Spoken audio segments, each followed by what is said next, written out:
বীরভূম জেলার দুর্দান্ত প্রতাপ নেতা অনুব্রত মণ্ডল। একসময় অনুব্রত মণ্ডলের নামে নাকি বাঘে গরুতে এক ঘাটে জল খেত, এমনই মনে করতেন তৃণমূলের কর্মী সমর্থকেরা। তবে গরু পাচার মামলায় 2023 সালের এপ্রিল মাসে ইডির হাতে গ্রেপ্তার হন তৃণমূল নেতা অনুব্রত মণ্ডলের মেয়ে সুকন্যা মণ্ডল। মঙ্গলবার তার জামিন মঞ্জুর করে দিল্লি হাইকোর্ট।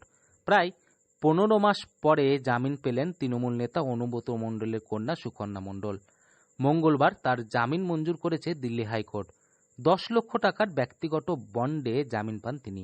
দিল্লি হাইকোর্টের বিচারপতি নীলা বনসল কৃষ্ণা তাকে শর্ত সাপেক্ষে জামিন দেন। যে শর্তগুলি আরোপ করা হয়েছে সেগুলি হলো, এই মামলার শুনানির সময় সুকন্যাকে নিম্ন আদালতে হাজিরা থাকতে হবে, তদন্তকারী অফিসারকে মোবাইল নম্বর দিয়ে রাখতে হবে, ওই নম্বর কোনোভাবেই পরিবর্তন করা যাবে না। ভাগ্নি ফিরছে, কেমন লাগছে মামা হিসাবে? ভালো লাগছে। ভাগ্নি কি পুজোতে চোখ দেবে? বাড়ির পুজো অবশ্যই দেবে। ভাগ্নি কি দেখতে যাবেন দিল্লিতে? এই মুহূর্তে বলতে পারছি না। বাড়ি আসলে দেখা করতে যাবেন? অবশ্যই যাবো, বাড়িতে আমাকে যেতে হয়, প্রথমেই আমাকে যেতে হয় বাড়ি। আর কি কি ভাগ্নির অনেকদিন পর ভাগ্নির সাথে দেখা হবে, খুব আনন্দ লাগবে, ভালো লাগবে, একটু ভালো কি হতে পারে। কথা হয়েছে ভাগ্নির সাথে? এই মুহূর্তে হয় না, অন্য মারফত হচ্ছে, সেটা বলা যাবে না। জামাইবাবু শালাবাবু অনুব্রত মণ্ডলও ফিরে আসুক চান? অবশ্যই। আপনার নাম? আনন্দলাল ঘোষ, ডাক নাম, ভালো নাম আনন্দলাল ঘোষ, ডাক নাম মাধব। যে কোনো সময় তাকে ফোনে পাওয়া যাবে, এটা নিশ্চিত করতে হবে। দিল্লিতে তাকে কোথায় সব সময় পাওয়া যাবে তা তদন্তকারী অফিসারকে জানাতে হবে। নিম্ন আদালতের অনুমতি ছাড়া বিদেশ যেতে পারবেন না।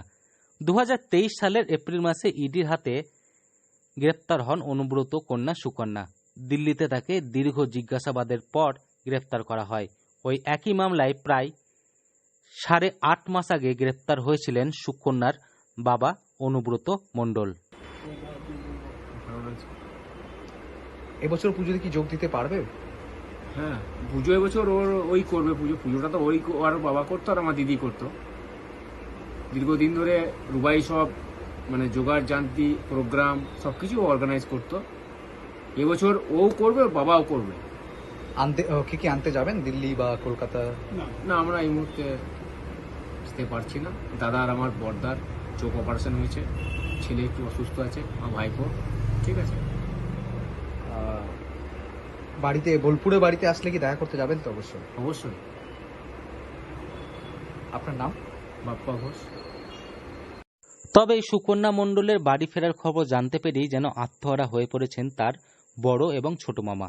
প্রত্যেক বছর অনুব্রত মণ্ডল নানুর থানার হাটসেরেন্দি গ্রামে প্রত্যেক বাড়ির পুজোয় আসতেন। তবে তিনি বর্তমানে তিহারে জেলবন্দি, আর সেই কারণেই তিনি আসতে পারেন না। আর সুকন্যা মণ্ডলও জেলবন্দি ছিলেন বলে আসতে পারেননি।